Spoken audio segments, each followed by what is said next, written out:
మీలాంటి మాయమాటలు చెప్పే పాస్టర్ల మాటలు విని లేదు మతం మారుతున్న సాధ్యపడింది కాబట్టి ప్రపంచవ్యాప్తంగా యేసుప్రభు ఎందుకు క్రైస్తవులు పోయాడు చెప్పాను కదా. ఎక్కడ చెప్పారు మీరు? ఆయన మతం మార్పాడు కాబట్టి శిక్ష పడిందంటే మీరు అంటున్నారు.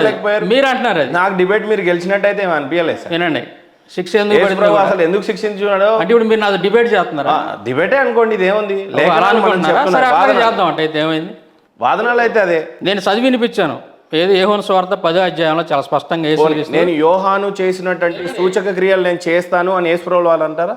యోహాను చేప కడుపులోకి పోయింది ఎవరు? యోహాను వెళ్ళాడా? ఎవరు వెళ్ళారు? నాకు అంత తెలియదు కాబట్టి అదే చెప్తున్నా. డైలీ బైబిల్ చదవాలి. చేప కడుపులోకి పోయింది మీరు తెలియకుండా స్టేట్మెంట్ ఇవ్వండి. యోనా రైట్. తెలియదనే లేకుండా నేను అడగను.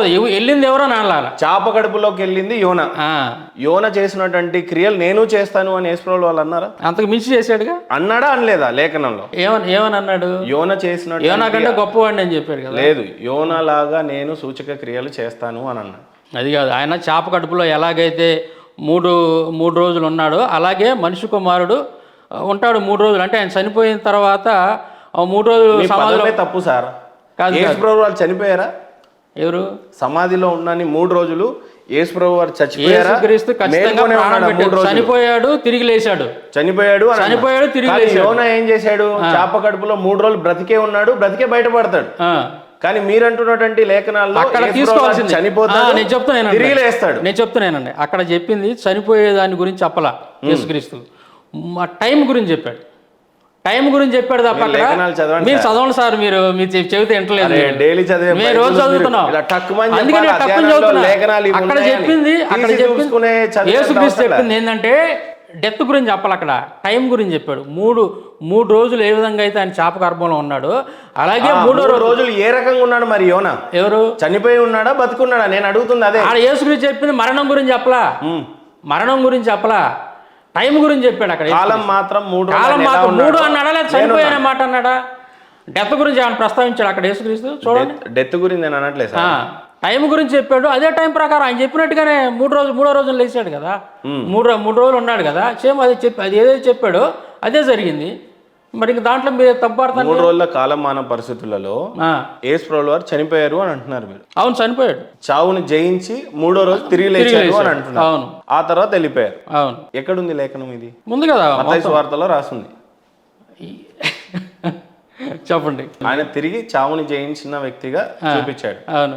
ఇది నిజమని నమ్మొచ్చా సార్ లేఖనాన్ని? ఎందుకు నమ్మకూడదు చెప్పండి. ఆయన చనిపోయాడు, 3వ రోజు తిరిగి ఖచ్చితంగా చావుని జయించాడు. అవును. ఇప్పుడు మనం ఏ కాలంలో 2000 సంవత్సరానికి ఉన్నాం. అవును. 2000 సంవత్సరానికి ముందు కూడా ఒక కాలమాన పరిస్థితులు ఉన్నాయి.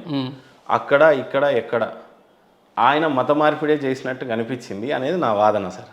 అది ఎక్కడా లేదు బైబుల్లో. నేను ఫస్ట్ నుంచి అడుగుతున్నాను ఎక్కడ ఉందో చూపించమని. మీరు ఇంతవరకు చూపిలేకపోయారంటే మీరు చెప్పేది కరెక్ట్ కాదని అర్థం. ఆ లేఖనాలన్నీ అవే చెప్పినాయి సార్. ఎక్కడ చెప్పి చూపిండి అన్న. ఇప్పుడు కూడా ప్రజలు ఏం చెప్పారు? యేసుక్రీస్తు మత మార్పిడి చేసినట్టుగా బైబిల్లో చూపిండి. దానికి అర్థం అది కాదు సార్. యేసుక్రీస్తు మత మార్పిడి చేసినట్టుగా ఇతనే అని చెప్పుకొని తిరుగుతున్నాడు అనేది ఏంటి దాని అర్థం? అవును, దేవుని కుమారుడు అని చెప్తే మత మార్పిడి ఎలాగైతే? మరి ఇంకా మీరు నన్ను అది ఎలాగైతుందండి? నన్ను అమ్మండి అనేది మత మార్పిడి అయితే? యేసుప్రభుల వారి డ్యూటీ ఏంటి? ఆయన పుట్టి తిరిగి మరణాన్ని జయించాడు, అవన్నీ ఒప్పుకుంటా. కానీ ఆయన మనసు మార్చుకోమన్నాడు యేసుక్రీస్తు. మనసు మార్చుకొని పాపం జీవితాన్ని వదిలిపెట్టి పరిశుద్ధిగా బ్రతకండి అని చెప్పాడు. మీరు దాన్ని నువ్వు అడిదిప్పిడి తిప్పి నువ్వు ఎన్నిసార్లు రూపంలో చెప్తే ఖచ్చితంగా నేను అదే చెబుతున్నా. ఖచ్చితంగా వారు వచ్చింది దేనికి? అవును, ఆయన నా ప్రాణం మీకోసం సమర్పిస్తా. అవును. ఎందుకు సమర్పించాడు? యేసుక్రీస్తు వచ్చింది మనకు నిత్య జీవం. పాపంలో ఉన్నాడు. అలా సృష్టించమని మనుషులు కోరుకున్నారా దేవుణ్ణి? ఎవరిని ఎలా సృష్టించమని? పాపంలోనే జన్మతః పాపం. సెక్స్ చేస్తేనే పుడతావు. సెక్స్ అనేది పాపం ఆయన దృష్టిలో.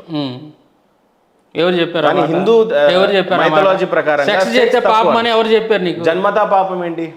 అది సెక్స్ చేస్తే పాపం అని మీరు ఎలా చెప్తారు? జన్మతా పాపం ఏంటి? సెక్స్ చేస్తే పాపం అని మీరు ఎలా చెప్తారండి? మీరు ఇందాక సెక్స్ పాపం అన్నారు కదా. నేను అన్నానా? అరే దేవుడు ఇట్లా చేస్తున్నాడు, శివుడు పలానా అతను చేస్తున్నాడు, సెక్స్ అనేది పాపం అని సెక్స్ పాపం కాదండి, అక్రమంగా వ్యభిచారం చేయడం పాపం. అది ఎప్పుడు మీరు రాజ్యాంగాన్ని మాట్లాడుతున్నారు. సెక్స్ చేయడం పాపం కాదు.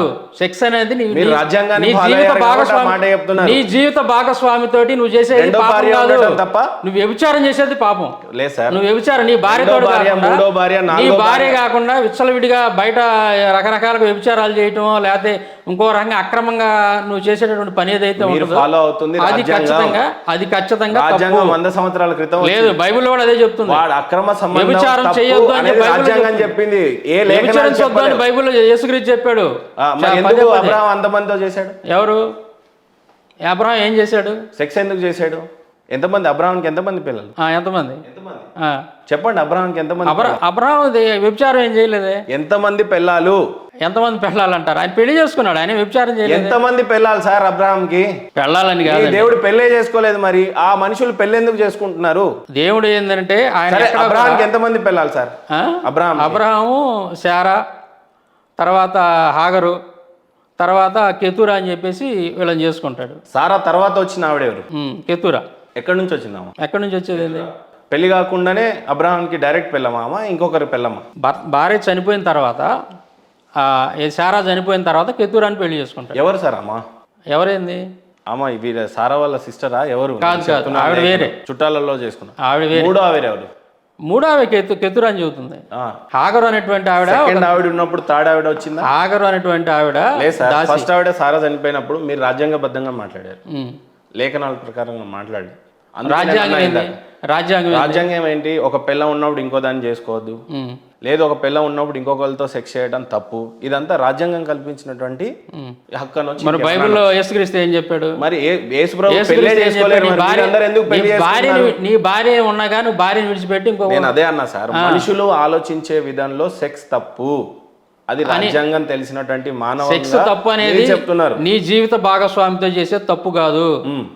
నువ్వు వ్యభిచారం చేస్తే తప్పు. అది వ్యభిచారం చేయలేదు. వ్యభిచారం అని అంటే నువ్వు బయట ఎంతమంది అయినా తిరుగుతావు, అది అంత వ్యభిచారం కింద. రాజ్యాంగం కాదు, దేవుడు కూడా అదే చెప్పాడు బైబిల్లో దేవుడు అదే చెప్పాడు, వ్యభిచరించవద్దు, వ్యభిచరించిన వాళ్ళు రాళ్లతో కొట్టి సంపాదన. బైబిల్లో వ్యభిచారం చేయొద్దు అంతే చెప్తానండి. ఎగ్జాంపుల్ కూడా చెబుతా. వ్యభిచారం వలన పట్టబడినటువంటి ఒక స్త్రీని తీసుకొచ్చి యేసుక్రీస్తు దగ్గర తీసుకొచ్చినప్పుడు ఆమెతో చెబుతాడు, నువ్వు ఇంకా వ్యభిచారం చేయొద్దు, నువ్వు పాపం చేయొద్దు అని చెప్తాడు. వ్యభిచారాన్ని పాపంతో చెప్పాడు యేసుక్రీస్తు. బైబిల్లో స్పష్టంగా ఉంది. మీరు రాజ్యాంగం ప్రకారం అంటారేంది? బైబిల్ ప్రకారం తప్పది. యేసుక్రీస్తు స్వయంగా చెప్పాడు, చేసుకోకుండా వేషిలా తిరుగుతుంది, అలా చేయటం తప్పు అని చెప్తాడు. ఎలా చేయటం తప్పు అని చెప్తాడు? వ్యభిచారం చేస్తుంది, పెళ్లి చేసుకోకుండా జరుగుతుంది అందరితోని. బైబిల్లో వ్యభిచారం అంటే ఇంకా అంతే కదా, పెళ్లి లేకుండానే ఆవిడ ఆ విధంగానే తిరుగుతా ఉంది. అయితే ఆవిడ పట్టుకొచ్చారు కొంతమంది. సువార్తలోనే ఉంటది ఇది కూడా. అది ఎప్పుడు 2000 సంవత్సరానికి ఇక్కడ ఆల్రెడీ ట్రేడ్ అనేది సరిపోయింది, అంటే బిజినెస్ అనేది జరిగిపోయింది. అప్పుడు కూడా ఒక రాజ్యాంగం నడిచిపోయింది.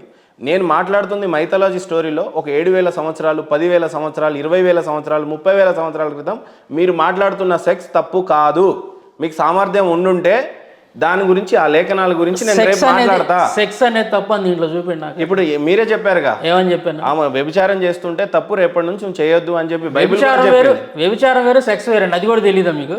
అరే వ్యభిచారానికి తేడా ఏంటంటే మీకు అక్రమ సంబంధాలు తప్పండి చెప్పానండి. నీ భార్యతోటి నువ్వు సెక్స్ చేసేది, వినండి, నీ భార్యతోటి మీరు సెక్స్ చేసేది క్రమం, అది అక్రమం కాదు, అది వ్యభిచారం కాదు, అది తప్పు కాదు. బైబిల్ ఎక్కడ కూడా దాన్ని ఖండించాలి. ఒకటే వినండి, చదువుతాను. పెళ్లి ఎందుకు చేసుకోలేదు చెప్పండి? అవును, ఎందుకు చేసుకోవాలి? చేసుకోవాలి ఉద్దేశం ఏంటి? ఆయన పుట్టే ఉద్దేశం ఏంటి? అవునండి, ఆయన పెళ్లి చేసుకోవడానికి. వినండి చదువుతున్నా. యేసుక్రీస్తు ఎందుకు పెళ్లి చేసుకోలేదంటే, ఆయన ఈ భూమి మీదకి వచ్చింది పెళ్లి చేసుకోవడానికో పిల్లల్ని కంటానికో కాదు వచ్చింది. ఆయన వచ్చినటువంటి ముఖ్యమైన ఉద్దేశం ఆయన ప్రాణం పెట్టాలి. ఇక్కడ సర్వ మానవాళి యొక్క పాపాలు పోవాలి అని అంటే ఆయన శిలువ మీద ప్రాణం పెట్టాలి, రక్తం చిందించాలి. ఆయన ఆల్రెడీ దాని ద్వారా వినండి, ఆయన రక్తం చిందించబడితేనే ఆ రక్తం ద్వారా పాపక్షమాపణ. అందుకోసం ఆయన భూమి మీదకి వచ్చాడు, మనకు నిత్య జీవాన్ని ఇవ్వడానికి ఆయన భూమి మీదకి వచ్చాడు. అంతే తప్ప పెళ్లిళ్ళు చేసుకోవడానికి లేదా 10 మంది 20 మంది పెళ్లి ఎందుకు చేశాడు? ప్రవచనాలు ఎందుకు చేశాడు? ప్రవచనాలు సూచక్రియలు కానీ దీనికి సంబంధం ఏముంది? చేస్తాడు ఆయన, దేవుడు కాబట్టి. ఇలా బతకండి, ఇలా బతకకూడదు అని చెప్పడానికే కదా ఆయన వచ్చింది. అవునా కదా? అది ఒకటే కాదు, ఇప్పుడు నేను చదివి చూపించాను కదా, యోహాను సువార్త 10వ అధ్యాయం. సరే, నేను మళ్ళీ చదువుతానండి. మీరు వింటలేదు, మళ్ళీ చదువుతానండి ఒకసారి. మీరు మర్చిపోయినట్టున్నారు, నేను మళ్ళీ చదివి వినిపిస్తాను. సార్ అసలు జన్మత పాపం అంటే ఏంటి సార్ మీ దృష్టిలో? ఇది చెప్పినా చదువుతాను మీకు. యోహాను సువార్త 10వ అధ్యాయం 14వ వచనం. నేను గొర్రెలకు మంచి కాపరనే, తండ్రి నన్ను ఎలాగో ఎరుగునో, నేను తండ్రిని ఎలాగో ఎరుగుదునో అలాగే నేను నా గొర్రెలను ఎరుగుదును. ఒక్క నిమిషం సార్, ఆ లేఖనాలు అక్కడే ఆగండి. మీరు చదవ చెప్పనే, ఆ లేఖనం మళ్ళీ చదవండి అంటున్నాను. వినండి.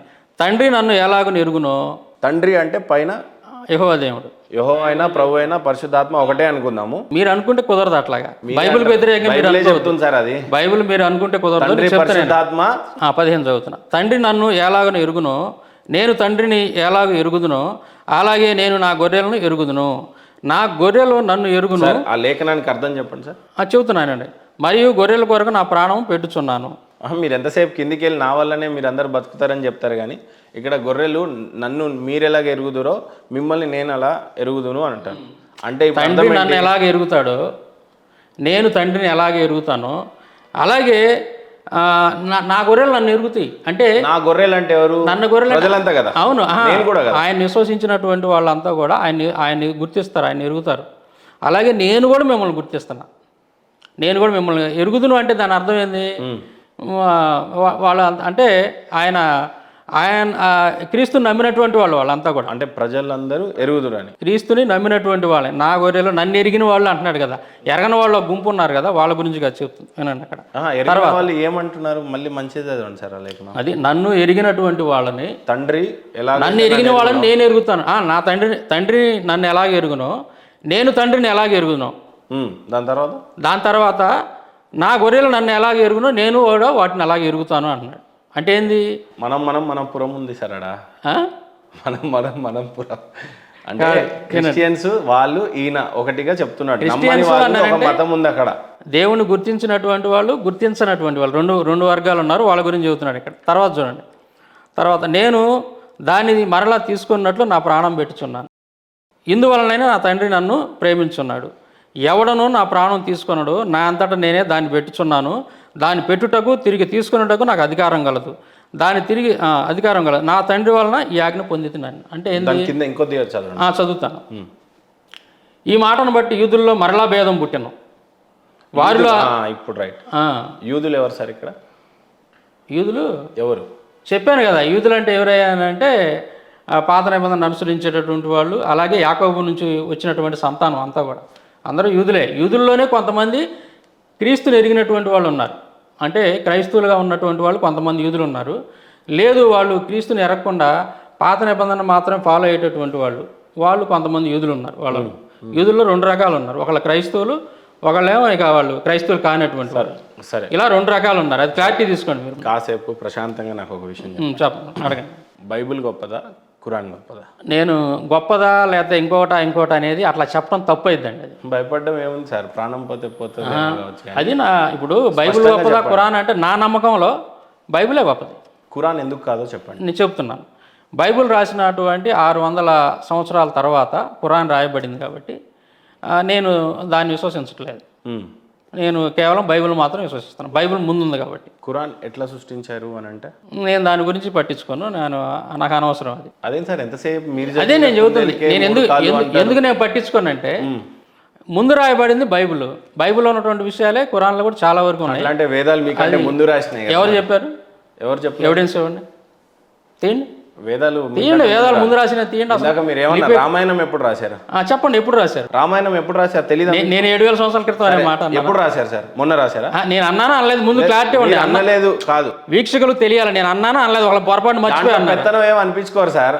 రామాయణం ఎన్ని సంవత్సరాల పురాతన చరిత్రకారుడిగా వాటన్నిటి గురించి నేను మాట్లాడతా. రామాయణం 7000 సంవత్సరాల క్రితం రాశారని నేను అన్నానా అనలేదు? ముందు చెప్పండి. నేను అనలేదు, రాదు. ఎప్పుడు రాశారో చెప్పండి. మీరు అనలేదనే మాట ఒప్పుకుంటే ఓకే, నేను అనలేదు ఆ మాట. తర్వాత రామాయణం ఏ లిపిలో రాశారండి? ఏ లిపిలో రాశారు? ఎప్పుడు రాశారో చెప్పండి. అది నేను మిమ్మల్ని అడుగుతున్నా, ఏ లిపిలో రాశారు? బైబిల్ హిబ్రూలో రాశారు. మరి ఇప్పుడు అంటే మీరు చదువుతుంది తెలుగు. అట్లా కదండి, మీరు ఇక ఏ భాషలో రాశారు క్వశ్చన్ వేసుకుంటా పోతే ఇంకా అట్లాగే వెళ్ళిపోద్ది, అది ఆన్సర్ రాదు. లేదు సార్, మీరు ఎప్పుడు రాశారని అడిగారు నన్ను. రామాయణం ఎప్పుడు రాశారు? మీరు చదివిన లేఖనాల ప్రకారం రామాయణం చదివాను అని అన్నారు. అవును. రామాయణం ఎప్పుడు రాయబడింది అని నేను అడిగాను. మీరు నన్ను రివర్స్ అడిగితే ఎట్లా సార్? ఎప్పుడు రాశారని అంటున్నారు. నేను మత ప్రచారం చేస్తున్నానా, మీరు చేస్తున్నారా? ఎవరు చేయట్లా, నేనేం చేయట్లా మత ప్రచారం. సరే, నేను మత ప్రచారం సండే రోజు నేను వస్తాను మీ చర్చికి. రండి, అక్కడ మతం ఖచ్చితంగా రండి. జరగకపోతే అప్పుడు చెప్తాం. రండి. మత ప్రచారం నేనేం దాంట్లో ఎందుకు సార్ అట్లా మత ప్రచారం చేయనండి నేను. సరే, ఏదైనా మీరు ఒక పాస్టరా? నేను పాస్టర్ గారిని కాదు, నేను మత ప్రచారం పాస్టర్ అని రాస్తున్నారు. శివరావు పాస్టర్ ఎవరు రాశారు? అందరు రాస్తున్నారు. మీ దాంట్లో కూడా పాస్టర్ అని రాస్తున్నారు. మీ కామెంట్లో అలా పెడుతున్నారు, అది నా తప్పు కాదు కదా. మీరు ఎవరు మరి? తెలియక ఎవరు రాసుకోవచ్చు. మిమ్మల్ని ఏమనాలి? పాస్టర్ అనాలి? నేను పాస్టర్ గారిని కాదు, ఏమనాలి? నేను యేసుక్రీస్తు గురించి ప్రకటిస్తుంటా అంతవరకే. దాన్ని ఒప్పుకోవడానికి కూడా భయపడతాను. ఒప్పుకునేది ఏమో. నేను పాస్టర్ అంటారు కదా. పాస్టర్ అంటే కాపరి అండి. మీరు కాపరి కాదు. నేను కాపరిని కాదు. కాపరి ఆయనకు ఒక చర్చి ఉంటుంది, కొంతమంది విశ్వాసులు ఉంటారు, ఆ పద్ధతి వేరుగా ఉంటుంది. మీరు పాస్టర్ కాదు. నేను పాస్టర్ గారిని కాదని చెప్పే కదా. మీరు ఇప్పుడు బాప్తిజం ఇవ్వరు ఎవరికి? నేనేమను. మీరు ఎవరికి లేఖనాలు చెప్పరు.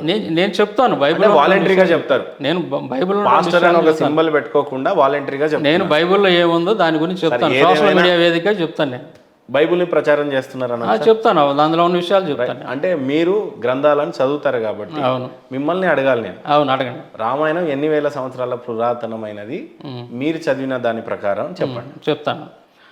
రామాయణం అనేది సంస్కృత భాషలో దేవనాగరి లిపిలో రాయబడింది. రైట్. మహాభారతం ఎప్పుడు జరిగింది సార్? చెప్తాను. రామాయణం అన్నారు, మళ్ళీ మహాభారతంలో వేరు.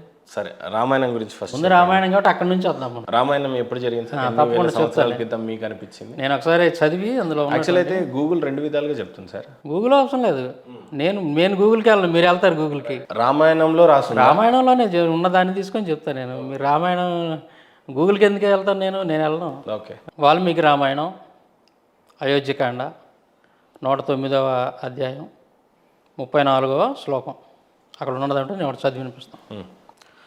బుద్ధుడు చోరుని వంటి వాడు, అతడు నాస్తికుడని తెలుసుకొనుము. అందుచే అతడు ప్రజలకు శంకాపాత్రుడు, పండితుడు, ఎన్నడను నాస్తికునితో సంబంధము ఉంచుకొనరాదు. ఎవరితో చెప్తున్నారు ఈ లేఖనం? ఈ లేఖనం ఎవరితో చెప్తున్నట్టుంది? ఇది రాముడు చెప్తున్నాడు. రాముడు చెబుతున్నటువంటి మాట. బుద్ధుడు చోరుని వంటి వాడు. బుద్ధుడు చోరుని వంటి వాడు అంటే దొంగ. బుద్ధుడు దొంగ అని చెప్తున్నాడు ఇక్కడ. తర్వాత అతడు నాస్తికుడు అని తెలుసుకున్నాము. బుద్ధుడు నాస్తికుడు. ఇప్పుడు బుద్ధిజం బుద్ధుడు ఆ బుద్ధుడే కదా మీరు చెప్పారు? అతని గురించే రాసింది దాంట్లో. మరి రామాయణం ఎప్పుడు రాశారని మీరు అంటున్నారు కదా. రామాయణంలో బుద్ధుడి ప్రస్తావన ఉంది కదా, మరి ఎప్పుడు రాశారు అనుకోవచ్చు, దీన్ని మీరే చెప్పండి. బుద్ధుడికి అర్థం మీరు అంటున్నాడు అంటే ఈ బుద్ధ గురించి చెప్తున్నారు. ఏ బుద్ధుడి గురించి? మీరు ఇప్పుడు చెప్తున్న బుద్ధిజం గురించి పుట్టినటువంటి బుద్ధుడు గురించి. బుద్ధుడు అని స్పష్టంగా రాసి ఉంది అక్కడ. బుద్ధుడి కాలమాన పరిస్థితి ఏంటి అప్పటికి? ఎన్ని ఇయర్స్? క్రీస్తు పూర్వం 5వ శతాబ్దం. 5000 సంవత్సరాల పురాణం సార్ బుద్ధిజము. అట్లాంటి అది కూడా టాలీ అవ్వదు. చూడండి, హౌ మెనీ ఇయర్స్ ఓల్డ్ బుద్ధుడు ఎప్పటి నుంచి ఉన్నాడు మీరు చెప్పండి. బుద్ధుడు పుట్టిన కాలమాన పరిస్థితి ఏంటి? ఒక్క నిమిషం. బుద్ధుడు 5000 సంవత్సరాల క్రితం పుట్టాడా? వీర్యం అంటారు. వీర్యానికి అర్థం వేరు, 5 రకాలుగా రాసి ఉంటుంది. మీరు అంటున్నటువంటి స్పర్మ్ అంటారు. అట్లా బుద్ధుడికి అర్థం అదా అని సందర్భానికి సరిపోవాలా. మీరు చెప్పింది కరెక్టే. ఒక పదం తేడా ఆ బుద్ధుడా అది కూడా చెబుతున్నాను నేను. ఆ బుద్ధుడే మీరు అన్నది అర్థాలు చాలా ఉంటాయి. సంస్కృతం పదాల అర్థాలు చాలా ఉంటాయి. బుద్ధుడు అంటే తెలివి గలవాడై ఉండొచ్చు కదా. నేను చెప్తున్నా ఏనండి, అర్థాలు చెప్తున్నా. అదే మీరు ఇప్పుడు తెలుగులో చదివారు. చెప్పనీరు, నాకు తెలుసు. నేను తెలుసు సార్. మీరు చెప్పండి సార్, ఎందుకు లేదు సార్, మీరు చదువుతుంది తెలుగు. మీరు చెప్పండి సార్, చెప్పండి. మీరు సాంస్క్రిట్ లో చదవండి సార్. అదే వాడు. యదాహి చోరః నా తదాహి బుద్ధ. యదాహి చోరః నా తదాహి బుద్ధ. తదాహి బుద్ధ అంటే ఇప్పుడు చెప్పండి. బుద్ధుడిని పోలిన వాడని అక్కడ అంటున్నారు తెలుగులో. ఎక్కడ బుద్ధుని పోలిన వాడని ఎక్కడ ఉంది? ఇది రాసింది ఎవరు తెలుసా? ఇది రాసింది ఎవరో తెలుసా? పుల్లెల శ్రీరామచంద్రుడు. పుల్లెల శ్రీరామచంద్రుడు అంటే ఎవరో తెలుసా మీకు? రాముడు అన్నారు. కాదు, రాముడు కాదండి. పుల్లెల శ్రీరామచంద్రుడు అంటే రాముడు ఎందుకు కాదు? రాముడు రాశాడేంది రామాయణం అంటే మీరు ఒప్పుకుంటున్నారా? రాముడు రామాయణాన్ని రాసి వాల్మీకి కాదని మీరు అంటారు. వాల్మీకి కాదు, మీరు చెబుతున్నారు కదా. మీరు చెప్పింది వాల్మీకి. రాముడు అంటున్నారు కదా. పుల్లెల శ్రీరామచంద్రుడు ఎవరో తెలుసా అంటే రాముడు అంటున్నారు కదా మీరు. అంటే ఇప్పుడు ఇది రాసి ఇది అనువాదం చేసింది రాముడు అనుకుంటున్నారా మీరు? దానివల్ల మీ డిబేటే కాదు సార్. కాదు సార్, మరి వాడికి అర్థమే అది అర్థం తగలకూడదు. మరి ఇక్కడ ఇది రాసినటువంటి నేను ఎవరి దగ్గర తీసుకున్నానంటే పుల్లెల శ్రీరామచంద్రుడు అనువాదం తీసుకున్నాను. ఈయన ఎవరయ్యానంటే సంస్కృత పండితుడు. ఈయన సంస్కృతంలోనే కొన్ని గ్రంథాలు రాశాడు. తర్వాత ఈయనకి పద్మశ్రీనో పద్మభూషణ్ అవార్డు కూడా ఇచ్చారు ఈయనకి.